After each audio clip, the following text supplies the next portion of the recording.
Olá pessoal, sejam bem-vindos ao canal Entre Linhas. É o momento de nós explorarmos as entrelinhas da lição da Escola Sabatina. Estamos aqui na temporada de férias, estamos já no 6º vídeo, onde nós vamos estudar sobre ajuntem tesouros no céu, pessoal. É onde nós devemos ajuntar tesouros. Bom, aqui na paisagem de fundo, vou mostrar aqui para vocês.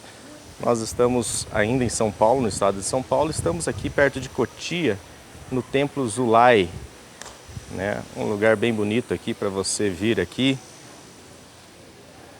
Com todo respeito, né, irmãos? Mas estamos aqui, né, com os amigos, visitando, e que bom que você também está acompanhando conosco aqui todas as lições. Hoje nós vamos ter aqui o Ricardo, vamos ter o Alexandre, o Marcos André participando e também teremos a sua participação. Logo mais teremos aqui o momento dos comentários, ok, pessoal? Então, se estiver gostando aí, não esqueça de deixar seu like, se inscrever no canal e também deixar os seus comentários. Então, por enquanto, chama a vinheta.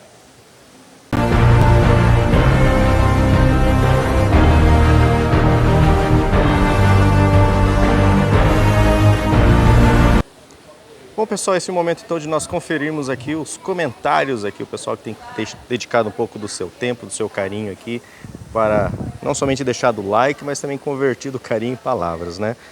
Temos aqui alguns comentários, minutos para a eternidade, ótimas explicações. Também Adriana Kuhn, olá irmãos pastores virtuais, Lúcio, Ricardo, Alexandre e Marcos, lição na mão, é um privilégio estudar com vocês após um sábado abençoado aqui na igreja, também na companhia dos irmãos, aqui em Ijuí, Rio Grande do Sul. Ijuí, um abraço aí, obrigado Adriana Kuhn por ter mandado aqui, né, da onde você é, pessoal lá da igreja de Ijuí. Abraço a todos e que Deus continue e proteja, iluminando a todo mundo. Obrigado Adriana, ela também deixa aqui que imagina, né, o Marcos, se não vale a pena assistir até você. É longo, nada passa rápido, aprendendo e compartilhando a lição. Obrigado, Adriana, sempre comentando conosco. A Ailda Pinheiro Silva, a Ailda e o Ian, né, a mãe do Ian, ela diz assim: feliz semana abençoada, repleta da companhia de Jesus, família entre linhas, semana apertada, diz aqui ela. Por quê? Porque o Ian está em semana, em provas na faculdade. Orem pelo Ian, né, um jovem autista com muita luta, fazendo o 7º semestre de jornalismo. Isso aí, Ian, firmeza, estaremos orando aí pelas suas provas, para que a oração certa, Ian, não é que Deus faça você ir bem na prova, mas que Deus faça você lembrar aquilo que você estudou, né? Isso é muito bom. A Esmeralda Viana, minha sogra, que está lá em Maringá. Oi meninos, parabéns pela lição, está maravilhosa também, estou gostando muito das paisagens. Lúcio, obrigado pela lição. Mais uma paisagem aí, sogrinha, ó. O Templo Zulai. Marinalva Ferreira, feliz e abençoada semana para todos. Oi família de Deus, aqui estou deixando o meu primeiro comentário do ano, né Marinalva? Porque ano passado Marinalva sempre deixou seu comentário. Vocês continuam nota 10, ministrando a lição muito bem. E deixa eu só abrir aqui, que Deus continue abençoando vocês. Grande abraço desde Astúrias, Espanha, lá do outro continente, nos acompanhando aqui. Não sei se a Marinalva conhece aqui também as paisagens aqui em São Paulo. Helena Saraiva, CCC, eu estou com a mão ocupada, não vou conseguir fazer aqui o CCC, né, Helena? Mas é o curtido, comentado e compartilhado. Vocês, como sempre, são uma bênção. Hashtag fui até o fim, gratidão a Deus por vocês. Obrigado, Helena, pela sua companhia, né? Não nos deixe sozinhos aqui falando só para essas telinhas aqui. Apesar que as paisagens, né, ninguém está sozinho aqui, né? A gente está rodeado de pessoas aqui, então não tá tranquilo. Cleolírios Pereira, muito bom estudar a lição com vocês. Hashtag fui até o 2º Lúcio. Que paisagem linda do interior. Lúcio, parabéns, né? Essa já não é tão de interior, essa aqui é meio de capital, essa paisagem. Mas no encerramento do vídeo eu vou encerrar num lugar bem bonito aqui, num bosque. E o Jeff Gerald, feliz vida cristã. Legal, feliz vida cristã. Obrigado aí, pessoal, pelos comentários de vocês, pelo carinho, né? O modo da gente retribuir é lendo, né, os comentários que dá aqui, porque a gente distribui aqui em cada vídeo, ok, pessoal? Então, contamos com seus comentários nas próximas vezes. E não se esqueça, né, pessoal, se você não gosta dessa parte, apesar que não sei se você caiu nessa parte do vídeo, tudo é capitulado, você pode ir para a parte que você mais gostar. Bom, vamos iniciar agora o que interessa, o estudo da lição aqui com o Ricardo, com o Alexandre, com o Marcos. E antes, né, sempre aquela pedida, aquela súplica para que Deus continue nos orientando e guardando, né, a nossa mente aí para que a gente possa realmente entender aquilo. Olha, porque passeando por aqui, pessoal, a gente vê a ignorância predominando. Que Deus, né, continue derramando o seu Espírito Santo e despertando os corações para a verdade. que a verdade é Deus. Então, assim como você está, vamos orar. Oremos. Senhor Deus, nosso Pai, nosso Criador, estamos aqui, ó Pai. Tu sabes o local, Tu sabes os corações que aqui nos rodeiam. Também sabe os corações que nos assistem agora, Pai. Pai, som dos nossos corações, ajude aquele, Pai, que quer aprender mais de Ti, a cada dia mais aprender. Continue usando o Ricardo, o Alexandre, o Marcos, para que tudo que eles têm falado, ó Pai, traga-nos lições e práticas em nossa vida.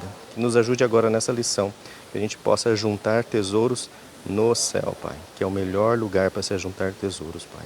Não um tesouro de metal, tesouro de dinheiro ou de capital, mas o tesouro do caráter, o tesouro do amor, Senhor. Então nos ajude a aprendermos mais isso agora. Em nome de Jesus oramos. Amém, Senhor.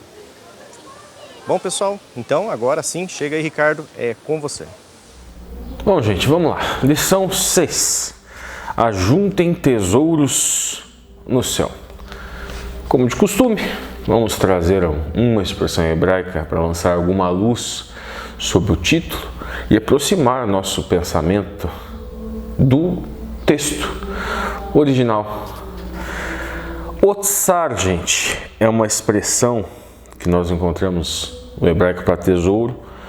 Uma outra é Beit Kinzal, que seria tesouro ou arquivo. Ela vem de uma raiz. A Beit vem da raiz de casa. Seria mais ou menos como se fosse a casa do tesouro. Essa expressão Genizal, ela vem da raiz genes, que significa tesouro ou cofre, uma caixinha. Quando nós formos lá na lição, na lição de domingo, quando nós formos falar de Noé, vai ser relevante esta raiz que eu estou trazendo para vocês aqui agora. Nós temos também Techal, que seria tesouro ou depósito. Uma outra expressão que pode também ser traduzida por tesouro, que é muito interessante, é Segel, que seria tesouro, ou também pode ser traduzida por corpo. E pode ser traduzida também por violeta, mas não é a violeta a cor, é a violeta a flor. E uma expressão também que eu acho das mais interessantes aqui, que pode ser traduzida por tesouro, é esgulá, que seria tesouro, virtude, seria remédio ou recurso. Outras expressões na língua portuguesa que estariam atreladas, que nós encontraríamos nessa palavra. Então nós podemos notar aqui que algumas palavras, elas estão vinculadas a alguns elementos que nós poderíamos identificar, às vezes algumas alegorias no Velho Testamento, poderíamos entender melhor o porquê destas alegorias. Um exemplo dessa é o corpo como sendo também uma forma, um tesouro que deve ser resguardado. Afinal de contas, o corpo é templo do Espírito Santo, e Segel é corpo, tesouro, ou até a flor, tudo bem, mas o que eu quero destacar aqui é o corpo como sendo um tesouro. Uma outra expressão também que se destaca também é esgular, virtude, como eu já falei, e remédio. Então, tesouro vinculado a virtudes. Então, quando nós vamos fazer a distinção entre os tesouros, a distinção entre, de um lado, o tesouro que a traça come e o tesouro que a traça não come, esses dois conceitos seriam interessantes. Por que isso? No verso áureo, o verso para memorizar, está lá em Marcos 8, 36 e 37, diz o seguinte: de que adianta uma pessoa guardar o mundo inteiro e perder a sua alma? Que daria uma pessoa em troca de sua alma? A palavra que eu destaco aqui no verso para vocês é psique, que foi traduzido aqui do grego para alma. Mas psique, ela pode ser traduzida também por respiração. Quem trocaria sua respiração, quem daria que você daria em troca por sua respiração? No sentido de força vital. Você trocaria sua força vital por algo? Pode ser traduzido por alma, mas também tem um outro enfoque nessa palavra grega, que é a afeições, ou o lugar dos sentimentos.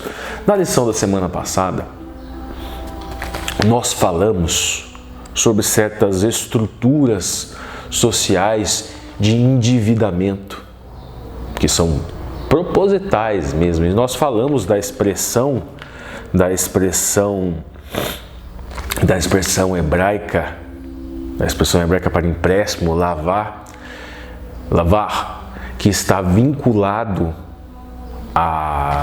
na língua, nós devemos buscar na língua portuguesa uma tradução para unir. Então é mais ou menos assim, como o empréstimo, quando você empresta algo de alguém, você está se unindo a esse alguém.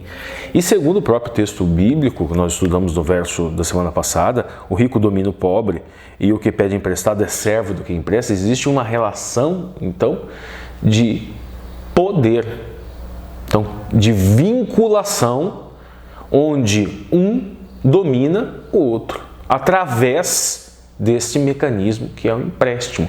E no próprio idioma isso daí já está conectado.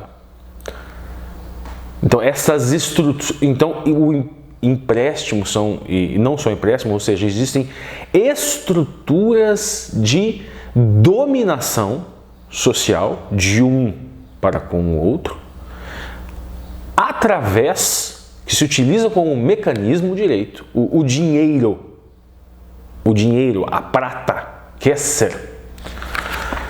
Nós estudamos isso na semana passada e agora fica um complemento, nós vamos para um passo. Quem é que trocaria a sua psique, a sua força vital, a sua alma, a sua vida, os seus sentimentos, pelo que você trocaria? E o empréstimo faz justamente isso, porque quando você empresta, você une o seu coração àquilo. Você acaba estando vinculado com aquele que emprestou. Lembra que eu falei que muitas vezes nós normalizamos essas estruturas? Nós não percebemos isso como normal, como instrumentos, inclusive de desumanização. Nós achamos normal os bancos cobrarem juro de 200 e pouco por cento ao ano. Não, ele está endividado, a culpa é dele. A culpa é dele porque ele não fez a matemática financeira correta. Mas muitas vezes existem outras estruturas concretas que empurram a pessoa, que são forças que empurram a pessoa ao endividamento. Existem estruturas complexas, não é no sentido de complicada, é no sentido de que vários elementos giram em torno da vida da pessoa que empurram para esse tipo de endividamento. Dei exemplos na lição de semana passada, quem quiser voltar lá e dar uma olhada. Mas vamos continuar aqui, gente. Vamos seguir agora aqui na ponta da linha.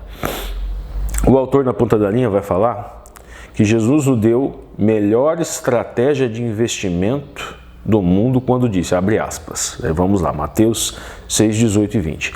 Não acumulem tesouros sobre a terra, onde a traça e a ferrugem corrói, e os ladrões escavam e roubam, mas ajuntem tesouros no céu, onde as traças e a ferrugem não corroem, e onde ladrões não escavam e nem roubam. Vocês percebem que a lição da semana vai tratar de tesouros no céu e tesouros na terra. Então, por que eu trouxe aquelas duas palavras? Lembra? Vamos voltar lá então. Esgular é virtude, é remédio e também é tesouro. Então, quando nós estamos quando nós estamos desenvolvendo em nosso coração, quando nós estamos trabalhando em nossa mente virtudes, nós estamos dentro dessa alegoria, acumulando tesouros para o céu.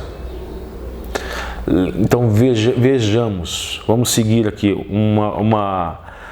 vamos agora nos aprofundar aqui propriamente neste texto, em algumas expressões. Nós temos aqui a palavra tesouros na língua portuguesa, lá no original em grego, também é tesauros.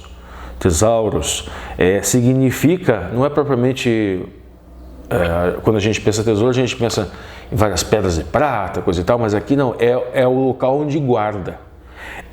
Pode ser traduzido por receptáculo, pode ser traduzido por cofre, pode ser traduzido por depósito. Então seria mais ou menos assim: não acumulem depósitos, receptáculos de tesouros terrestres, onde a traça corrói. E a mesma palavra, mas ajuntem tesouros e de novo, ou seja, ajuntem receptáculos, cofres ou depósitos de tesouros celestiais, de coisas que existem no céu. Por que é bom nós fazermos essa diferença? Porque para a alegoria que nós vamos construir, nós vamos estabelecer um paralelo entre esses receptáculos de tesouros terrestres e receptáculos de tesouros celestiais, a história, a instrução da Torá com relação a Noé. Isso quando nós chegarmos ali na lição de domingo. Então vamos lá, vamos acompanhando. Seguindo, depois o autor da lição vai trazer outros versículos. Ele vai dizer o seguinte: Jesus conclui sua estratégia de investimento dizendo: porque onde existir o seu tesouro, aí estará também o seu coração. Mateus 6, 21. Lembra que empréstimo, lavar, essa expressão também está atrelada a unir. Então vejamos. Quando nós buscamos ou normalizamos em nossa mente, achamos que é normal, que é correto, todas essas estruturas, não só de endividamento, mas essas estruturas de acúmulo de tesouros. Não, porque o cristão, a teoria da prosperidade, não, se você dar mais dízimo, você pode se tornar rico. Não, porque o fulaninho fez lá um pacto com Deus e deu um dízimo de 60%, resolveu dar um dízimo de 60%, que é totalmente incoerente, porque dízimo é 10%. Já faz parte da palavra. Uma aser, né, a expressão aser, ela já etimologicamente significa 10ª. Mas não, ele fez um pacto e resolveu dizimar 60% do seu salário. E da prata da Kéfer. E ele então, e Deus abençoou e ele se tornou um milionário. Porque ele fez isso. Isso também é verdade, não existe essa promessa na Bíblia. O dízimo é dado, ele é devolvido ele era devolvido, então tinha toda uma finalidade de levar uma mensagem, o evangelho, era uma prática porque o levita, ou antes ainda dos levitas, o patriarca da família, ele tinha o papel espiritual. Seja na época de Abraão, seja possivelmente também seja na época de Noé, ele tinha este papel de guiar espiritualmente o clã, a família, e depois isso passou para o levita. Então esse instituto do Maaser, ele, partindo do pressuposto bíblico, ele existe antes dos levitas, ok, mas a finalidade era a mesma antes dos levitas. Qual era? Bom, se este grupo ou este indivíduo não vai focar a sua vida, a sua finalidade num trabalho que possa lhe render o sustento, então o clã o clã, em razão de que é muito importante a função do patriarca, seja no caso, como nós explicamos lá anteriormente, Melech-Tzedek possivelmente era Sem, que era rei da justiça, e possivelmente no clã dos semitas, ou seja, da sua linhagem, ele era mais velho, então ele tinha esse papel espiritual. Então, num certo ponto, o clã lhe dava condições materiais de sustento com o dízimo, como foi Abraão, que pegou o esbulho, que pegou de guerra, né? Ele recebeu recursos em recompensa, por ele entrou numa guerra, que é onde ele foi resgatar o seu sobrinho Lot, e ele dizimou daquilo. Então a finalidade era a mesma. A finalidade era o sustento daquele grupo ou pessoa que tinha uma finalidade espiritual. Então, por analogia, uma interpretação analógica, nós estendemos isso nos dias de hoje para os pastores. Poderíamos também estender, infelizmente não fazemos, para os obreiros. Poderíamos ter uma estrutura muito mais ampla e mais localizada. Apenas uma sugestão, apenas uma divagação. Ocorre, por que eu estou falando isso? Que esta narrativa satânica de você dar mais para receber riqueza parece um suborno, mas é uma narrativa utilizada por ladrões religiosos. Curiosamente, no próprio texto que nós encontramos aqui, nós vemos a expressão que nós encontramos aqui, klepitos, nesse texto aqui que está em Mateus 6,18, que diz o seguinte, onde a traça e a ferrugem corrói, e onde ladrões escavam e roubam. Essa expressão kletos, se você vai no dicionário Strong, você vai ver que significa deflagrador, ratoneiro, mas tem ali embaixo no Strong, dessa palavra, diz o seguinte: nome transferido para falsos mestres, pessoas que abusam da confiança para o seu próprio ganho. Então essa expressão de ladrões, ela pode também ser estendida para ladrões religiosos que se aproveitam da narrativa bíblica para ganho pessoal, para enriquecimento pessoal. Enriquecimento não significa que esse dinheiro não possa ser empregado numa vida digna, numa vida decente, por parte de um pastor, por parte de um obreiro.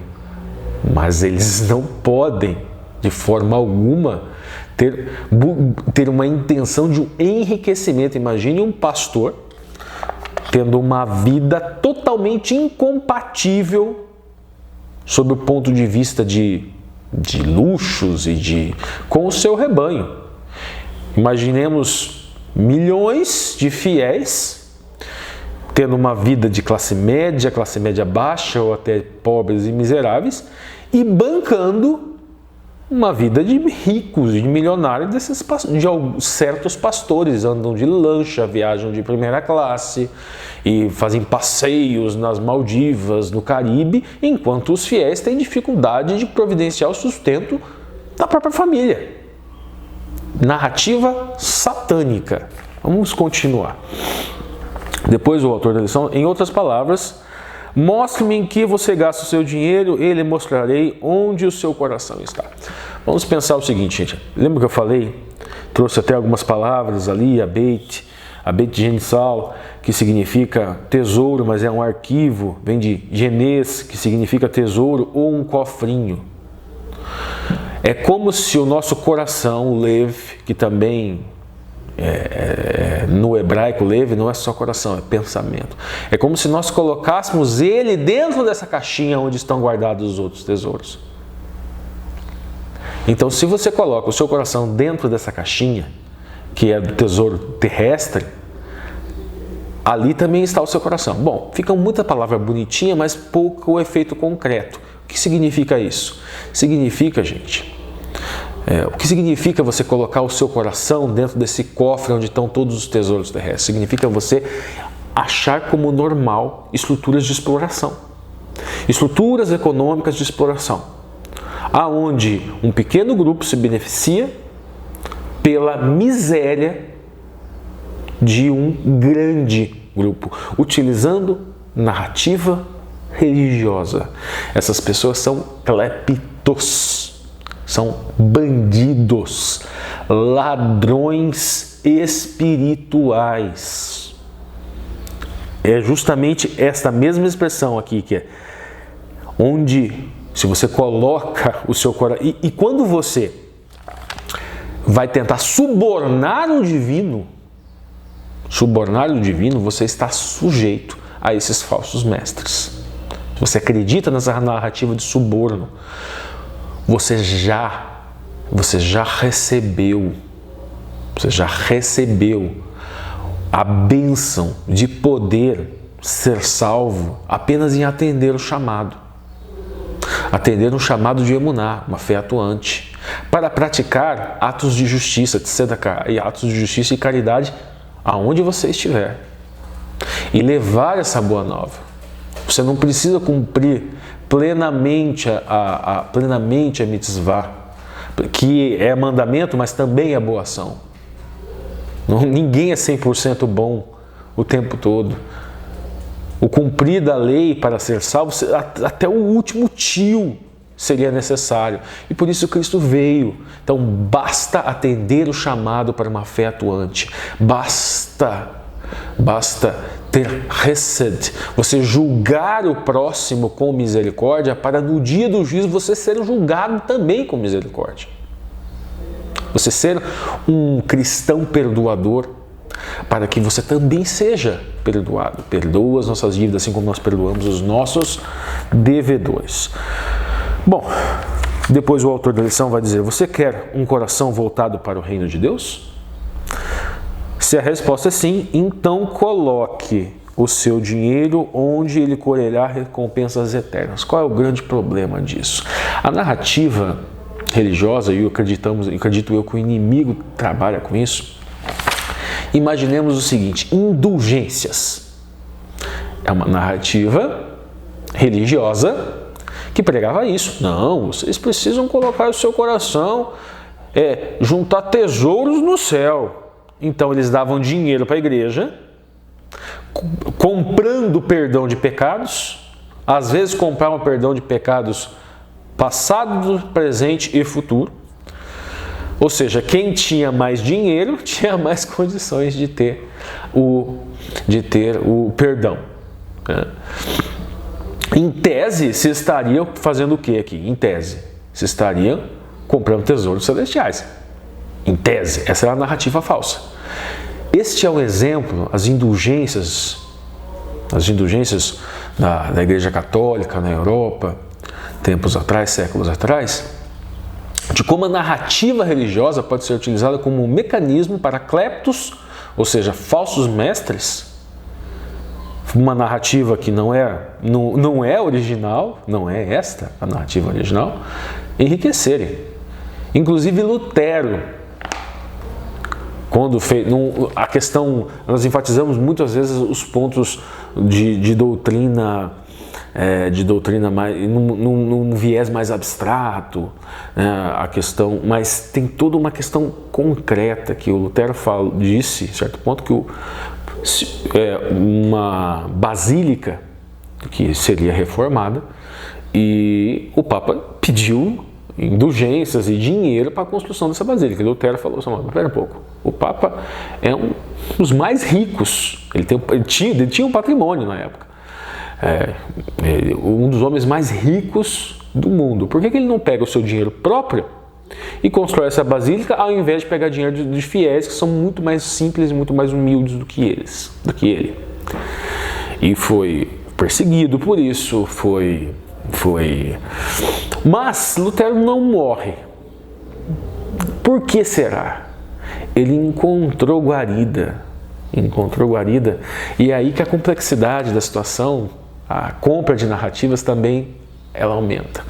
O protestantismo, a ética protestantista, gostou. Ela surge, na verdade, do discurso de Lutero, ok? Que é um discurso correto, mas o que está por trás dos protetores de Lutero não era propriamente, talvez até alguns sim, mas a grande maioria que encampou essa narrativa de Lutero, ele já achava interessante. Por quê? Porque eles viam, eram industriais, eram burgueses, que viam no discurso de Lutero, divulgado ali pela Europa, a possibilidade de se livrar de impostos, do peso do clero que ele carregava sobre as suas costas. Eram ricos também, então Lutero encontrou guarida ali, e dali surge uma ética protestante. E essa ética protestante também é a mesma coisa. Satanás se utiliza dessas ferramentas e mistura os discursos. E ali surge toda uma ética voltada para o lucro, que de certa forma, ela não demoniza o lucro, mas é óbvio, o lucro não é demoníaco. O lucro, a moeda, o comércio, o mercado não são inerentes ao capitalismo, existiam muito tempo antes. O grande problema é o amor ao lucro, o grande problema é a falta de misericórdia para com o ser humano para atingir lucro. O grande problema é criar estruturas de lucro para um grupo e a exploração e a miséria de um outro. E isso muitas vezes encontrou guarida em narrativas religiosas que eram contaminadas. Narrativas religiosas que propriamente em sua origem não tinham essa finalidade, mas acabaram adquirindo concretamente na história essa finalidade em certos pontos, em certos momentos, para enriquecimento de cleptos, falsos mestres. Vamos tomar muito cuidado, gente, muito cuidado com isso. Vamos lá, gente, lição de domingo. Noé achou graça. E Noé matzah chen. Isso que está no original, isso está lá em Gênesis, no Bereshit 6:8. Benei Yahué. Noé encontrou graça em Yahué, no Senhor. A expressão aqui, graça, chen, ela tem uma raiz comum. Hesed vem dessa raiz, tem essa raiz comum com rei, mas aqui é uma questão de graça, mas não é no sentido de misericórdia como é a Hesed, mas é no sentido de beleza, de graciosidade, beleza aos olhos. Vamos lá. O autor da lição diz o seguinte: os que buscam tesouros celestiais são frequentemente chamados por Deus para fazerem grandes mudanças na vida da terra. Foi como aconteceu com Noé. Aí ele pede para nós lermos lá o Bereshit, Gênesis 6, 5 a 14. Por quais mudanças radicais passou Noé como resultado de obedecer a Deus? Que princípio há nesses versos que nós, que vivemos em um mundo que precisa ser avisado sobre a destruição iminente. Nosso período antediluviano, estamos lá, antediluviano, a corrupção do gênero humano foi ali de forma avassaladora. Provavelmente ela se agravou, a gente olhando ali a genealogia, quando Enoque é transladado, resta apenas ali entre aquela linhagem adâmica, resta Matusalém, o pai dele, resta o pai de Noé e o próprio Noé, apenas ali uns 4 ou 5 patriarcas que cuidariam desta vida espiritual ali, como nós falamos. E a corrupção se alastrou de uma maneira muito grande.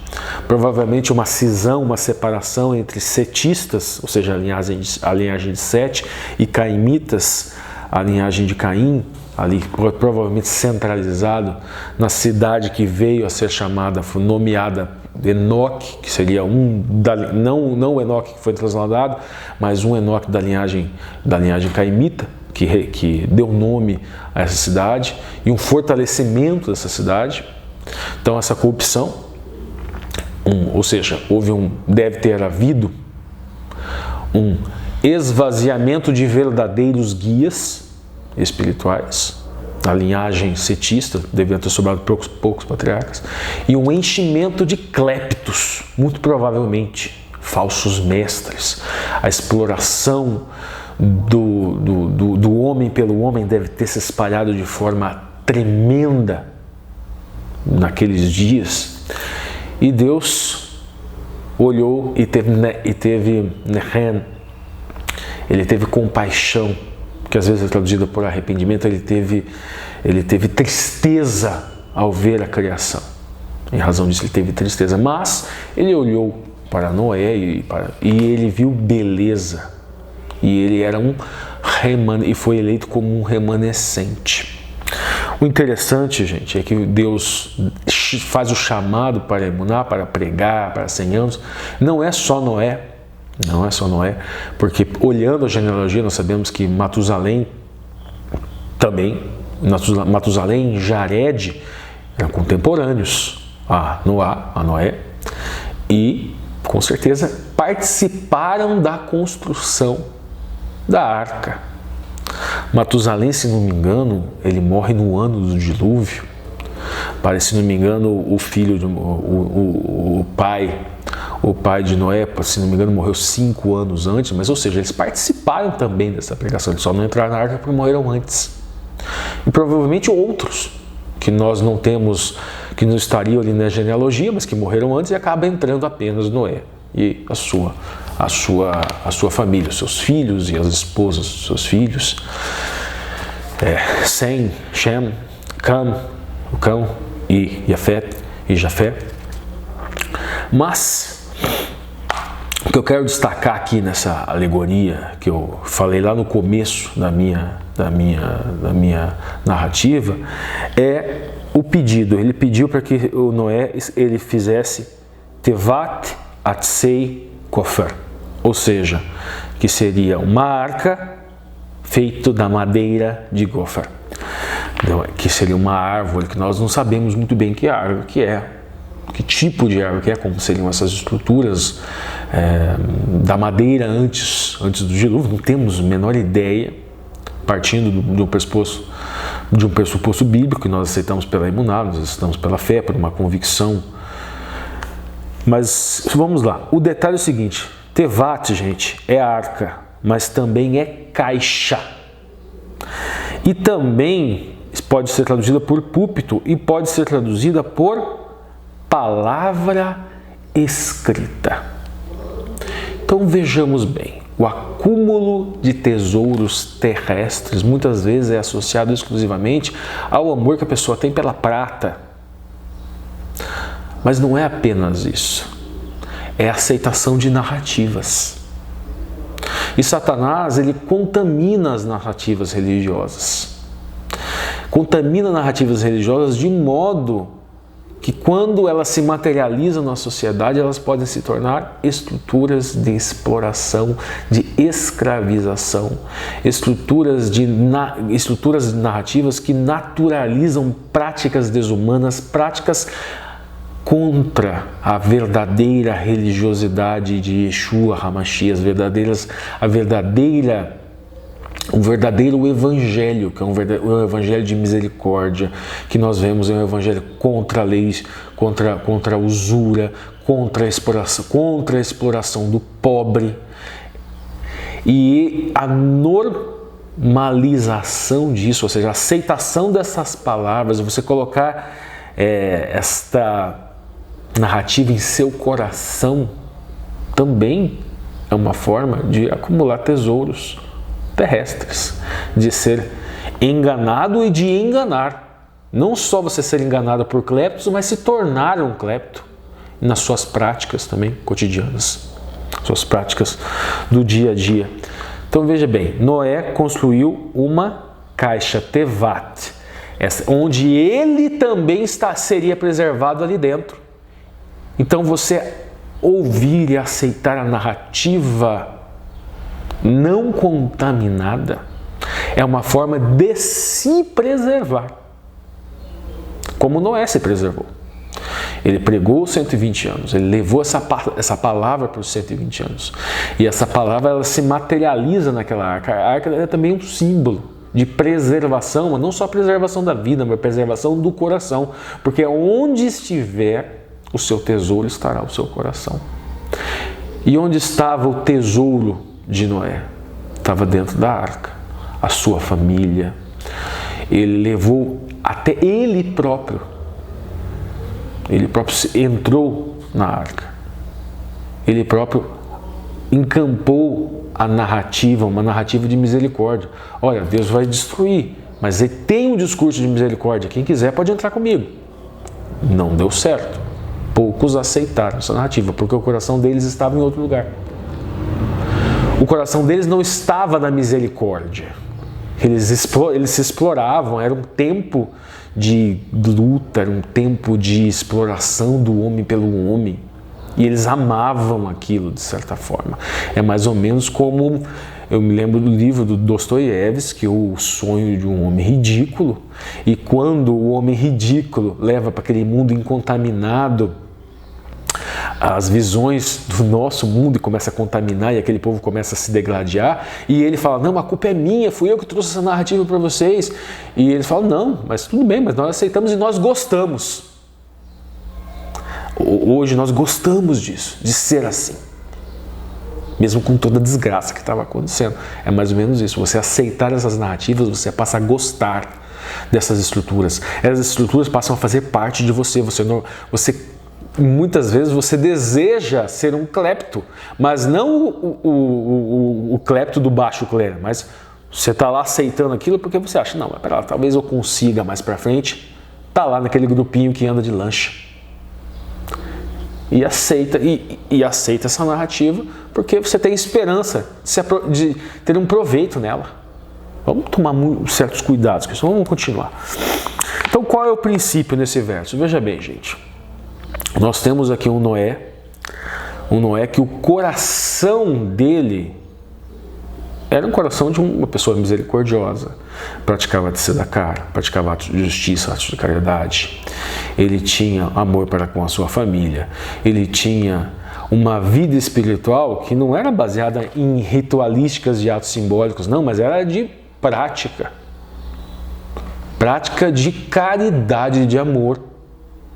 E ele prega esse evangelho 120 anos, um evangelho de amor. Deus é misericordioso, Deus está querendo salvar vocês. E ele leva para pessoas, provavelmente foi humilhado por muito tempo e trabalha arduamente para construir uma estrutura que possa salvar as pessoas que iriam aceitar, que acabou sendo apenas ele e a sua família.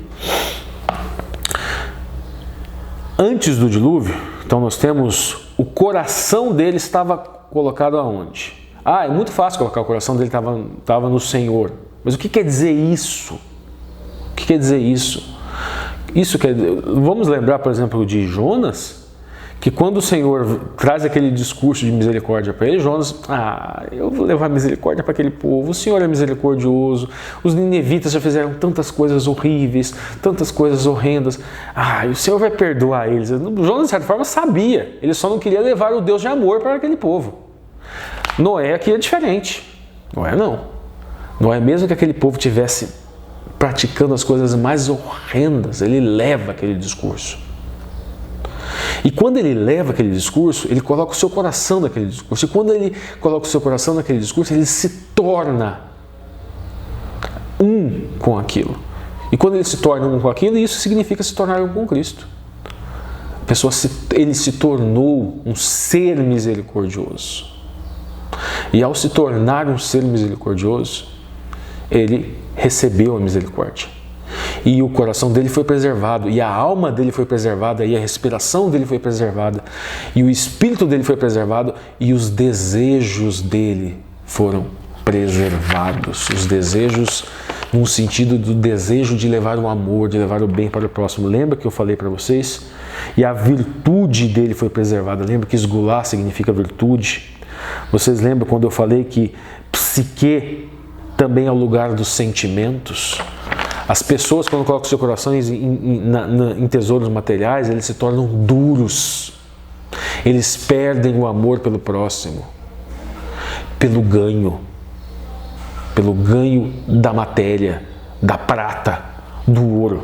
Aí nós temos um texto aqui, que é trazido também na ponta da linha, gente, de Ellen White, que eu vou ler, vamos lá. O mundo antediluviano, ele raciocinava que durante séculos a lei da natureza haviam sido fixas. As estações periódicas tinham vindo, as estações do ano, no caso, periódicas, tinham vindo em sua ordem. Até ali nunca havia caído chuva.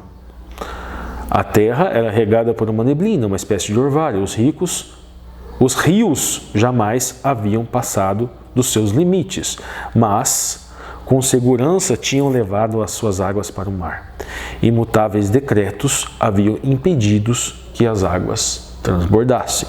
Patriarcas e Profetas, página 96. O autor continua. Antes do dilúvio, as pessoas argumentavam que jamais poderiam ocorrer inundações com base em compreensões defeituosas da realidade. Após o dilúvio, da mesma forma, argumentam que ele nunca aconteceu. Hoje em dia fala-se muito de aquecimento global, desmatamento. E em razão do capital, surgem outras narrativas. Não, os países desenvolvidos já exploraram, já enriqueceram. Eles não querem que nós enriqueçamos também. Não, existem na Amazônia, e tem muito ouro na Amazônia, e eles que querem explorar no futuro, tem petróleo, tem isso, tem aquilo, não querem que nós fiquemos ricos. E a exploração desses minerais, nós vemos a exploração do petróleo, que há tempos atrás, ela até existiu ali um vislumbre de que o dinheiro do pré-sal poderia ser empregado em educação, mais em saúde, mas isso ao longo do tempo foi se esvaziando. É igual a Constituição de 88, era maravilhosa na sua origem, mas ano após ano, emenda após emenda, os direitos sociais eles foram sendo gradativamente retirados, uma Constituição retalhada. O pré-sal, mesma coisa. Não é esse dinheiro pouco é revertido em benefício do povo, investido em educação, investido em saúde, investido em segurança pública, quanto a maioria dele deveria ser assim. Então essa história de nós vamos desmatar para enriquecer. Quem vai enriquecer? Vai ser investido, porque isso é um investimento, não é um gasto, em saúde pública? Vai ser investido em educação? Vai ser investido em tecnologia para gerar emprego? Não. Vai para onde? Não sabemos. Existe também uma estrutura de endividamento do país que favorece uma minoria em detrimento do empobrecimento de uma maioria.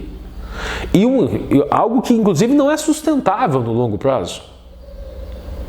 Porque se nós tivéssemos uma população, massivamente, 200 e tantos milhões de habitantes, mesmo que não fossem todos ricos, mas que pudessem ter uma vida digna, de classe média, se um país com um mercado internacional aquecido por pessoas que possam comprar, os ricos poderiam ficar mais ricos, num desenvolvimento sustentável.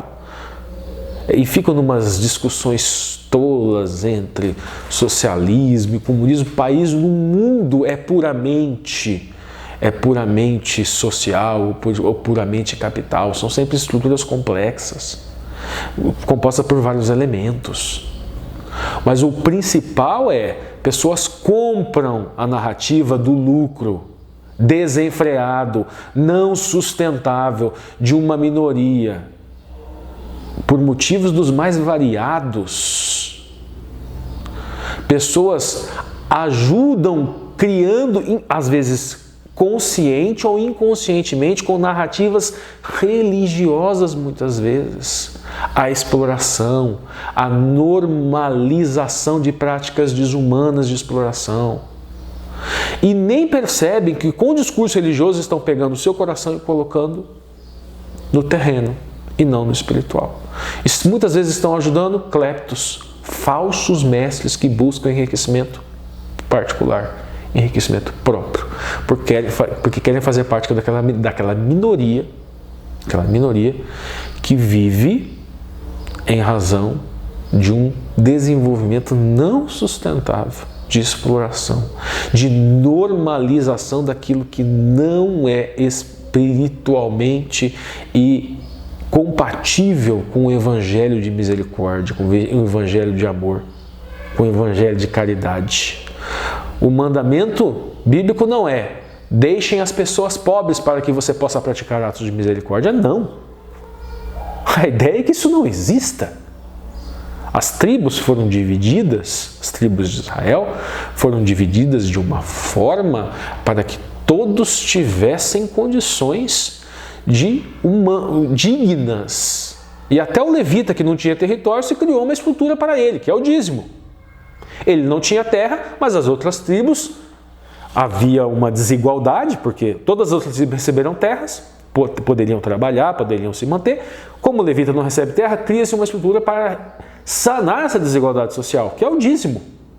O dízimo é uma estrutura de equilíbrio de uma desigualdade social concreta que aconteceu em razão de uma divisão de terras, onde ele não recebe porque ele vai para o lado espiritual. Ele não vai trabalhar na terra. Vamos lá, vamos continuar. Por fim, encerrando agora a minha parte, a Bíblia diz também que pessoas serão céticas em relação aos eventos do tempo do fim, assim como foi com o dilúvio. Nós temos hoje em dia uma mensagem que não fala propriamente mais de água, mas fala de a escatologia, as profecias do Apocalipse falam de questões naturais, aquecimento, o sol se aqueceria 7 vezes. Tem toda uma questão simbólica ali que às vezes dificulta também nós criarmos uma interpretação rígida, dura, mas que algumas coisas iriam acontecer com a natureza e nós podemos, interpretando o texto, nós vemos uma mensagem de fenômenos naturais acontecendo com a natureza e que, obviamente, nós não devemos endeusar isso. Opa, pera lá, a Bíblia fala que haverão fenômenos sobre a natureza. Então, por que eu vou preservar a natureza? Eu estou ajudando a profecia se cumprir. Se eu desmatar, se eu não preservar, se eu poluir, se eu incentivar a poluição, esse discurso seria equiparado à escusa de Judas. Imaginemos Judas dizendo: não, entreguei Cristo, mas eu ajudei a profecia a ser cumprida, vendendo o Cristo por moedas de prata.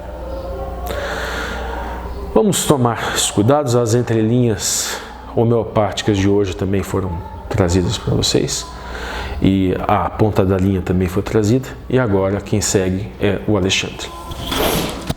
Olá pessoal do canal Entre Linhas, minha saudação a todo mundo.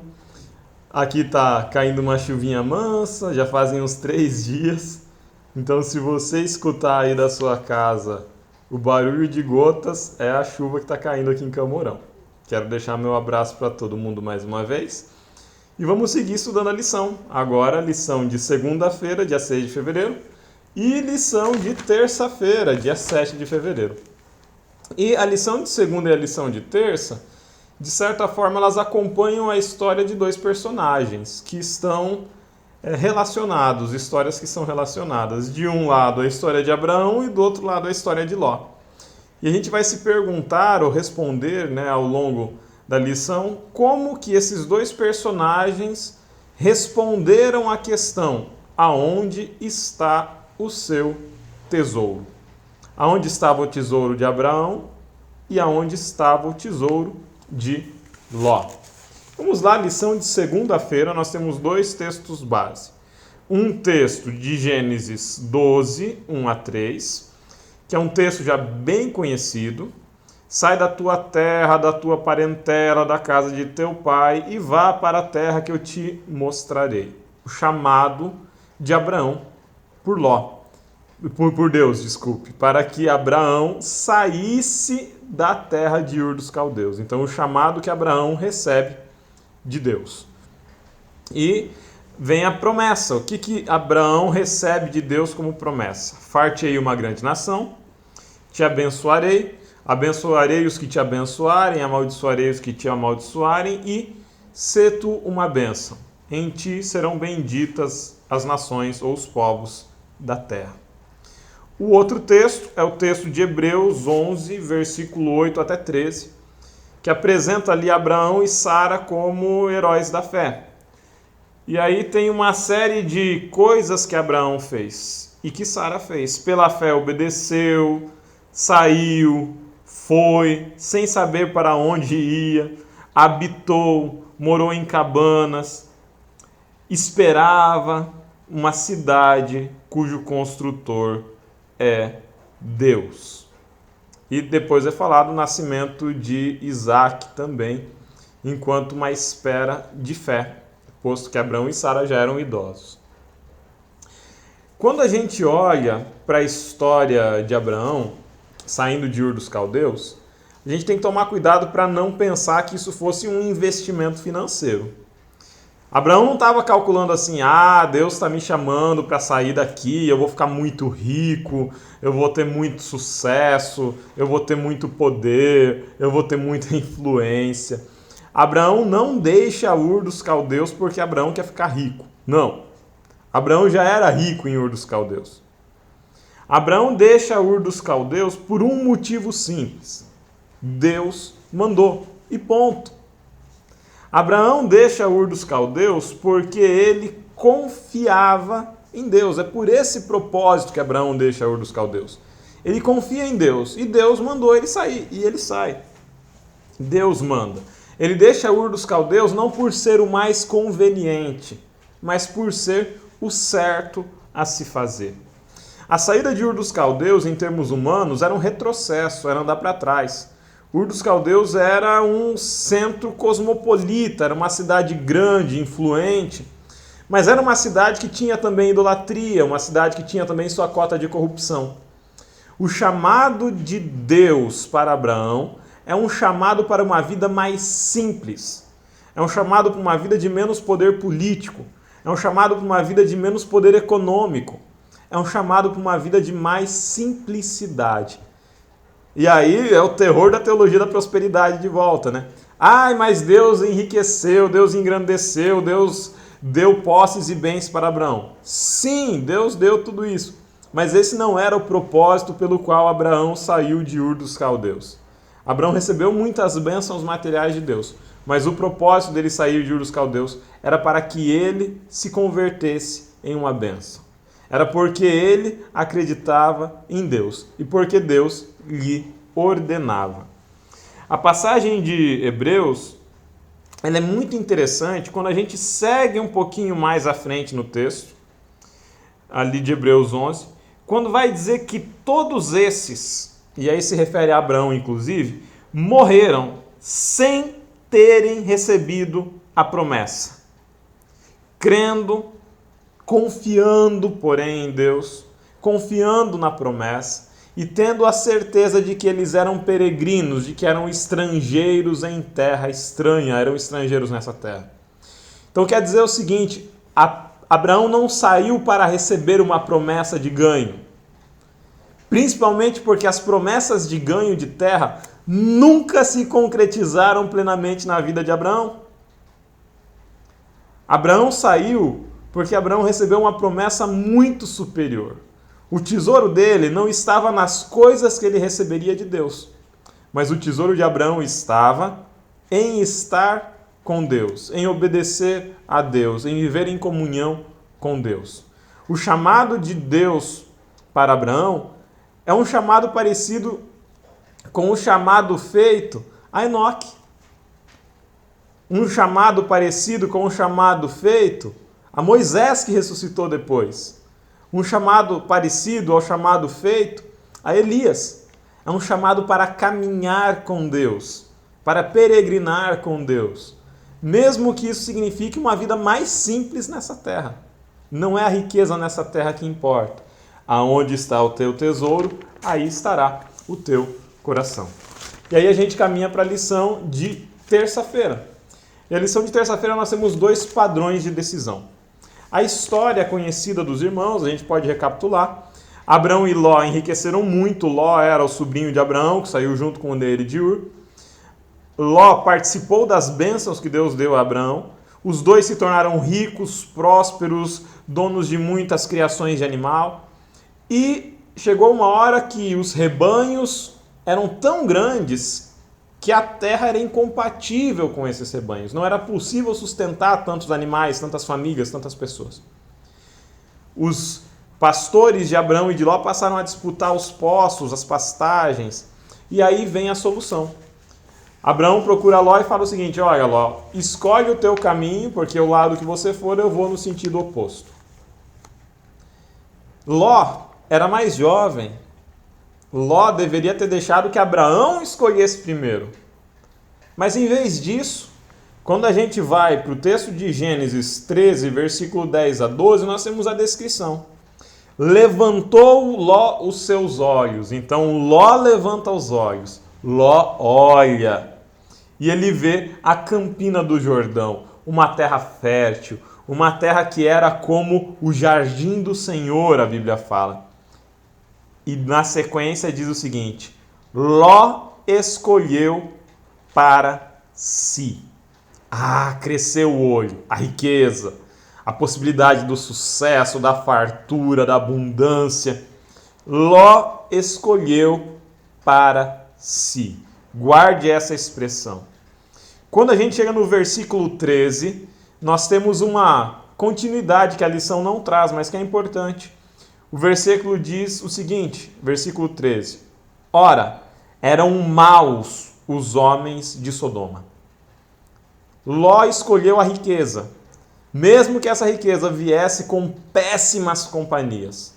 Ló escolheu a riqueza, mesmo que essa riqueza significasse que ele moraria no meio de Sodoma, no meio de uma depravação moral, de uma depravação espiritual, de idolatria, de uma depravação sexual. O sucesso financeiro de Ló teria um custo, e esse custo seria viver no meio de ímpios, viver no meio de pagãos. Quando a gente vai para o versículo 14 do mesmo capítulo 13, diz o seguinte: disse o Senhor a Abraão, levanta os olhos. E olha que interessante, Ló levanta os olhos para pesquisar aquilo que é melhor. Versículo 10 vai dizer: levantou os seus olhos e viu a campina do Jordão. 10 a 12 do capítulo 13. Levantou os seus olhos e viu a campina do Jordão. Isso é Ló. Ló levanta os seus olhos para pesquisar o que é melhor, o que vai me dar mais dinheiro, aonde meus rebanhos vão engordar mais. E na sequência Ló escolheu para si. Quando a gente vai para o versículo 14, Abraão também levanta os seus olhos. Mas ele levanta os seus olhos para ver a terra da promessa do Senhor. Disse o Senhor a Abraão: levanta os olhos. Essa terra que vês, hei de dar a ti e à tua descendência. Quem levanta os olhos de Abraão é Deus. Quem manda Abraão levantar os olhos é Deus. E quem escolhe a terra para Abraão é Deus. Quando a gente vai escolher os destinos na vida, a gente precisa pesar qual é a vontade de Deus para nós. O que é melhor, o que está em mais harmonia com a vontade do Senhor. Às vezes os nossos olhos crescem para a Campina do Jordão, às vezes os nossos olhos crescem para Sodoma, às vezes nossos olhos crescem para Gomorra. Mas a gente precisa levantar os olhos para a direção que o Senhor manda. Ergue os olhos, Abraão. Toda essa terra que você vê ao ocidente, ao norte, ao sul. Vamos lembrar que Ló tinha ido para o Oriente. O Oriente era caminho para Ur, tá? Ló estava voltando para Ur, de certa forma. Toda essa terra que você está vendo, Abraão, vai ser tua e vai ser da tua descendência. Vamos deixar Deus escolher um pouquinho para nós. Vamos permitir que Deus atue, que Deus nos instrua, que Deus nos oriente. Ele fala, Ele fala por meio do Espírito Santo. Mas ele fala também quando algumas coisas dão certo ou outras não dão certo. Ah, mas eu queria muito aquele emprego, Senhor. Mas você não passou, não era para ser. Você não foi chamado nesse emprego, não era para ser. Você não vai para essa cidade, a venda não se concretizou, não era para ser. Se a gente acredita que Deus está no comando e todas as coisas contribuem para o bem daqueles que amam a Deus, vamos ter mais calma nos nossos negócios, não vamos se desesperar. Se o negócio não saiu, se a casa não foi comprada ou vendida, se o contrato não foi firmado, se a venda não foi feita, se você não foi contratado, se não passou no concurso, calma. Vamos deixar uma margem para Deus dirigir também. Vamos fazer, vamos trabalhar, vamos correr atrás, mas vamos levantar os olhos no momento que Deus fala para a gente levantar os olhos. Vamos aceitar ser conduzido por Deus. O resultado disso é que Abraão colhe ter ido morar no lugar que Deus mandou. Abraão vive tão bem em harmonia com Deus que Deus vem visitar Abraão.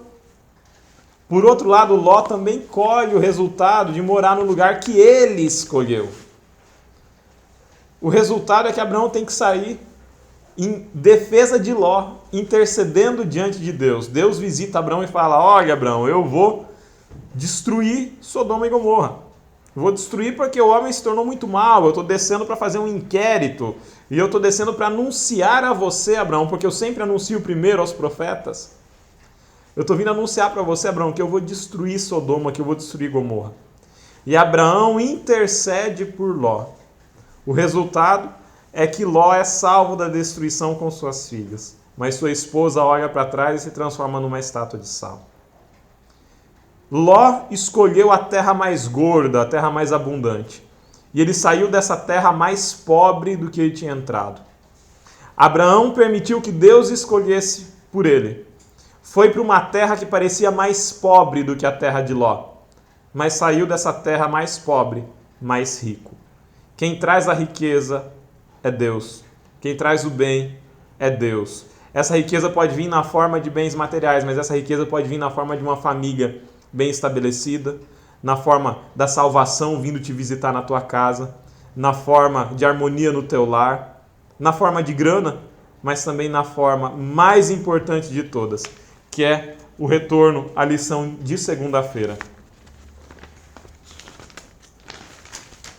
Todos esses morreram sem terem recebido a promessa, contudo crendo, confiando na promessa de Deus, esperando uma cidade cujo artífice, o arquiteto, construtor é o Senhor, e sabendo que eram estrangeiros em terra estranha. Abraão, aos olhos humanos, ficou com o pior da terra. Aos olhos de Deus, que via o final, Abraão estava colocando o seu coração e o seu tesouro numa terra e numa cidade que não foram edificadas por mãos humanas, numa cidade cujo artífice é o Senhor. Que o nosso tesouro esteja no céu. E por tesouro eu não estou falando de dinheiro. O tesouro é a nossa afeição, é a nossa prioridade, é o nosso amor, é o nosso coração. Aonde estiver o nosso tesouro, aí estará o nosso coração. É a nossa atenção, é o nosso bem-querer. Que sempre esteja no céu. Um abraço para vocês, a paz do Senhor, e a gente se vê na semana que vem. Tchau, tchau. Olá, você que acompanha o canal Entre Linhas, chegamos à parte de quarta-feira e vamos dar continuidade ao estudo da nossa lição falando a respeito de Jacó. O autor escolheu o título de enganador a príncipe para falar a respeito desse personagem. Ele pega então 2 pontos da vida de Jacó para falar a respeito da mudança feita por Deus na sua vida. Diz que Jacó, apesar de amar a Deus profundamente, ele acabou se sujeitando a um engano, a uma mentira, e isso acabou marcando também a vida dele. É o fato de que ele mentiu para o seu pai para obter uma bênção espiritual, uma bênção não só espiritual, mas material também, porque a primogenitura ela envolvia a bênção material, a bênção espiritual, que era quando o primogênito era eleito para ser o sacerdote da família, né? Nós temos que lembrar que nesse período era um período de patriarcado, então o patriarca ele era o sacerdote da família e ele recebia também o dobro da herança dos demais filhos. quando um filho era determinado para ser o primogênito, ele recebia o dobro da herança, porque ele recebia algumas responsabilidades de cuidar, por exemplo, dos pais enquanto estavam velhos. Então ele recebia o dobro da herança, que foi a mesma coisa que Eliseu pediu a Elias, né? Ele pediu a bênção dobrada, a porção dobrada. Então, no momento da divisão da herança, aquele que recebeu a primogenitura, ele recebia também porção dobrada da herança. E o autor nos pede para ler Gênesis no capítulo 32, do verso 22 a 31, que diz lá, narra, né, aquele encontro que Jacó teve com Deus. Fala ali que ele lutou com o anjo de Deus, né, mas depois revela que era o próprio Deus que estava presente ali naquela cena. E então ali ele recebe uma mudança de nome, mostrando que o passado dele não havia determinado que Deus se afastasse dele ou algo desse tipo. Então, o fato de que ele tinha uma fama de enganador, e o próprio nome Jacó, né, se você usar isso como um trocadilho, pode ser entendido como alguém que engana, alguém torto, né? Ele significa calcanhar, mas significa também algo torto. E torto de caráter é alguém que engana, que mente, que não tem boa conduta de caráter. Enquanto que quando Deus muda o nome dele, muda para Israel. Israel significa aquele que Deus prevalece, né? Ou aquele que prevaleceu com Deus, mas pode também ser utilizado como um trocadilho, né? Para falar reto para com Deus, porque a palavra, o início do nome, né? Israel. El é Deus, e o restante do nome significa reto, significa retidão, algo que cresce em direção ao céu, algo desse tipo, né? Então, Deus, nesse encontro com Jacó, acaba mudando a história de Jacó. Jacó, que se tornou conhecido como alguém enganador, como alguém mentiroso, ele passa a ser agora alguém considerado por Deus como reto de caráter, né? Bom, o que nós podemos tirar dentro do contexto da lição a respeito da história de Jacó? A primeira coisa que nós precisamos nos lembrar é que Jacó, ele já havia recebido uma promessa de Deus, que ele iria se sobressair sobre o seu irmão. Então Deus havia feito essa promessa para Jacó, e Jacó acabou utilizando seus próprios recursos, acabou utilizando a sua própria malandragem, né? Suas próprias artimanhas para obter algo que Deus já havia prometido. Lá em Gênesis, no capítulo 25, verso 23, diz assim: e o Senhor lhe respondeu, falando a Rebeca, né? 2 nações estão no seu ventre, 2 povos nascidos de você se dividirão. Um povo será mais forte do que o outro, e o mais velho servirá ao mais moço. Eles eram gêmeos, né? Mas Esaú nasceu primeiro, e por isso era considerado o primogênito, o mais velho. Mas Deus havia prometido que Jacó teria proeminência sobre Esaú.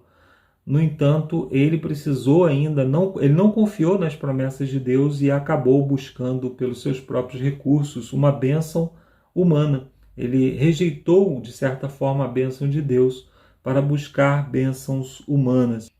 Não é muito incomum encontrarmos no meio evangélico pessoas que acabam rebaixando a sua norma também, ou seja, ignorando as promessas de Deus para buscar as suas próprias inclinações, os seus próprios desejos na palavra de Deus. Isso faz com que o cristianismo comece também a rebaixar a sua norma para pregar coisas que satisfaçam muito mais o nosso egoísmo do que a nossa necessidade de mudança e de transformação.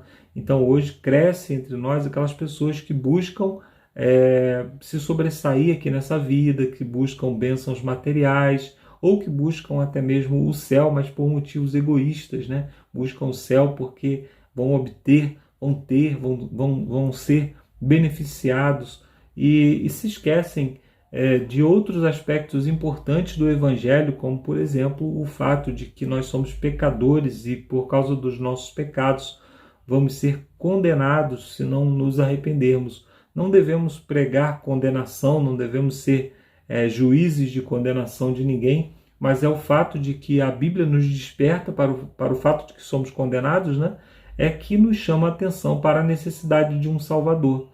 Então, somente quando nós nos deparamos com a nossa verdadeira condição é que nós temos aí a oportunidade de fazer transformações, de buscar em Deus a bênção da transformação do nosso caráter. Hoje tem crescido aqueles cristãos de Facebook, né, que vão rodando vídeo ali até encontrar um que faça promessa. Olha, Deus mandou dizer para você que você vai receber uma notícia boa. Deus mandou dizer para você que você vai se sobressair sobre outros. Deus mandou dizer para você que aquele que te humilhou vai ser humilhado, vai ter que se arrastar diante de você para pedir perdão.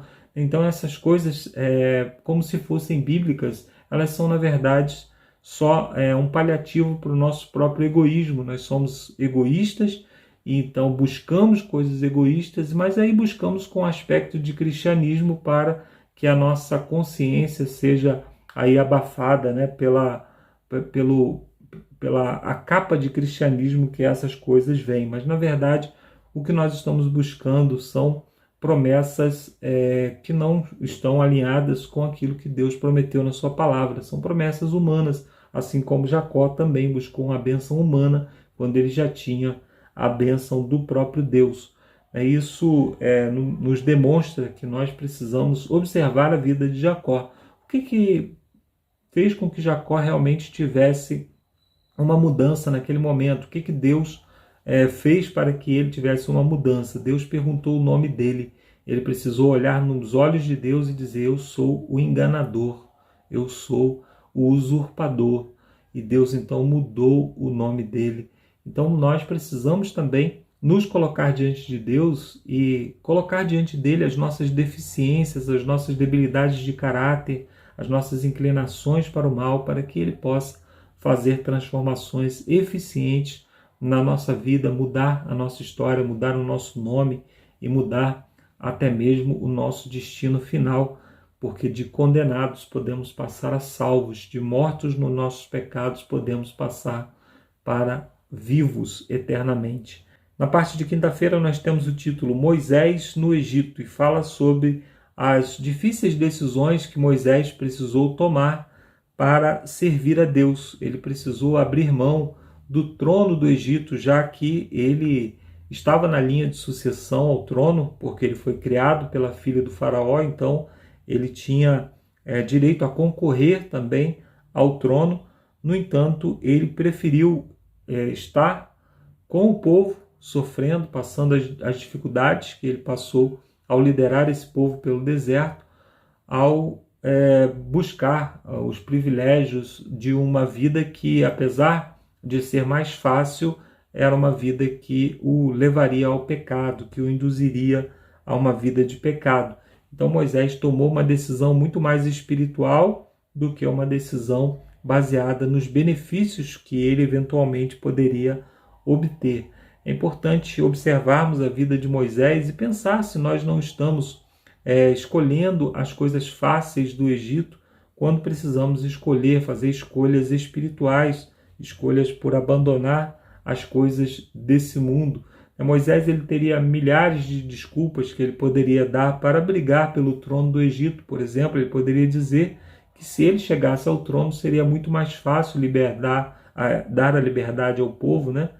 Mas Moisés ele escolheu fazer a vontade de Deus, escolheu os métodos de Deus.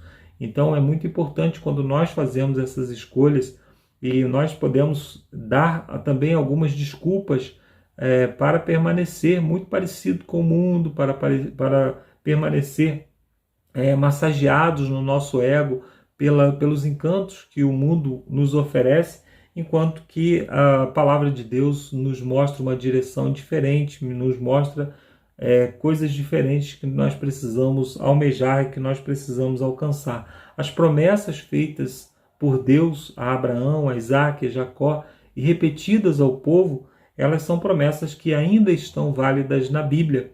Deus ainda nos promete uma caminhada pelo deserto dessa vida, mas que ao final tem um encontro com a Canaã celestial. Será que nós estamos realmente focados na Canaã celestial ou estamos olhando para o Egito, olhando para os alimentos do Egito, olhando para os benefícios eventuais que o Egito poderia nos dar. Então, da perspectiva mundana, Moisés deixou o Egito para trás, né, saindo em desvantagem, mas da perspectiva de Deus, nós sabemos que Moisés ele foi um herói, né, ele contribuiu para que o Evangelho chegasse até nós hoje, contribuiu para que o povo pudesse receber as leis e receber ali os benefícios que nós conhecemos, né, da palavra do Senhor. Aí na parte de sexta-feira nós temos aqui aquelas perguntinhas e a primeira diz assim: no fim, o que acontecerá com as nossas posses? 2 Pedro, no capítulo 3, verso 10,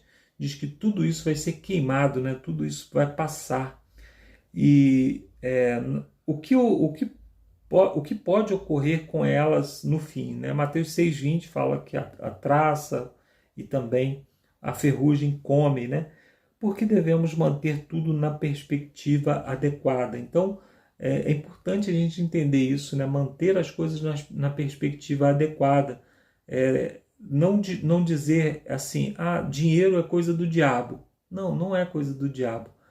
Tudo pertence a Deus, inclusive o dinheiro. O ouro e a prata pertencem ao Senhor, né?